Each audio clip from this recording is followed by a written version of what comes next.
Now that we've applied some geometric constraints, I want to go through and apply some dimensional constraints. So I'm going to double click on my sketch to reactivate it. Now that I'm back in the sketch, you'll notice down at the bottom in the Q line, it's telling me sketch is fully constrained with 3 auto dimensions. These auto dimensions, again, I have the switch turned off. So if I turn that switch on, you'll see those dimensions. Remember, if it's an auto dimension, you can see that it's kind of under intensified. It has a value associated to it. But if I grab one of the curves and move that curve, you'll see those dimensions update and they're not necessarily fixed.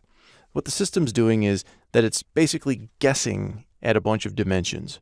So they're not hard dimensions. They're not dimensions that are locking anything down. It's just the way the system is telling you that you need some additional constraints to fully constrain the sketch. We're optimally looking for a fully constrained sketch. So this is telling me I minimally have 3 more constraints, and I'm going to use some of these and draw some of my own. So for this, if I come in and double click on a constraint, let's say like the angular constraint, as soon as you double click on it, it's going to go into the dimension editor, and here I can input the value that I want, hit enter, and then I'm just going to close. You'll notice that once I give it a actual true constraint value, a couple things happen. It turns blue. So as you can see here, this is basically a strong dimension. It's a hard dimension. It's not going anywhere. Only way it'll move is if I double click on it, make an adjustment to that dimension. You'll notice if I grab it and try to move it and change it, it's not going anywhere. The other dimensions are, because they're still an auto dimension. Now, if I come in and go into, let's say, rapid dimension, you'll notice under rapid dimension, I have method inferred as set. This will cover most of the dimensions that you want. But let's say I didn't want this to be a radius. I can come in here, I can say diametral, I can pick that, and now I can change that dimension. You'll see the auto dimension automatically goes away. So it's not going to cause any problems. There's no conflicts there because the system knows that I'm applying a dimension.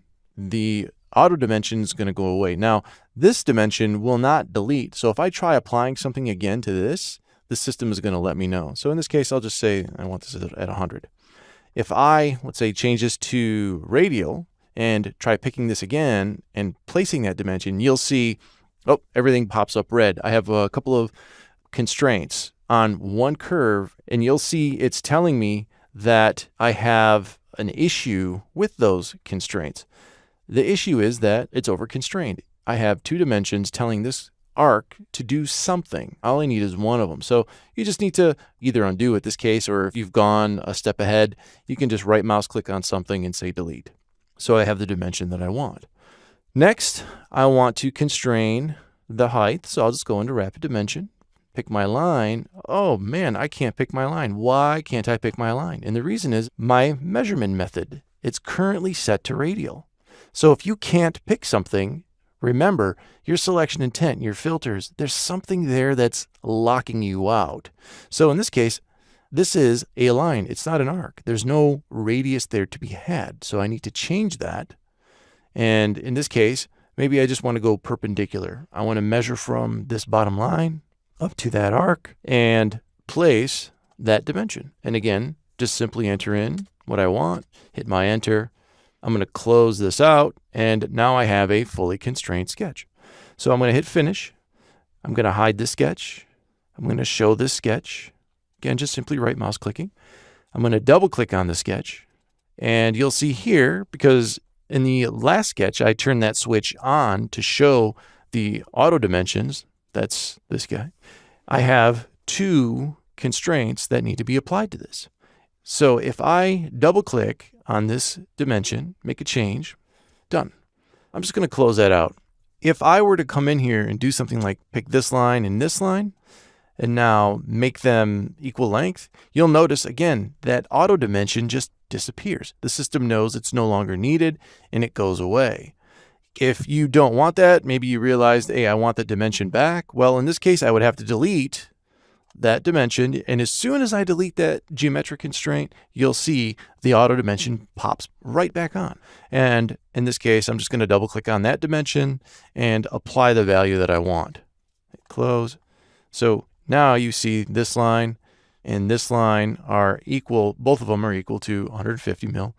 The reason I know this is because I have this vertical constraint between this point and midpoint. So that means this is going to be balanced across that vertical line. So using your geometric constraints, using your dimensional constraints, you want to make sure that you're careful how you apply your constraints. You want to apply them in a fashion in which that it makes sense to the model as far as for update purposes. A lot of people are in the habit of trying to dimension their sketch in a way that inspection may like it or manufacturing may like it. And that's not always the best case scenario. What inspection wants and how you make modifications to the part are two very different things. What manufacturing wants and, again, how you make modifications to the part are going to be two very different things. As you go along, what you have here in a sketch may appear very different than what you would see on a drawing.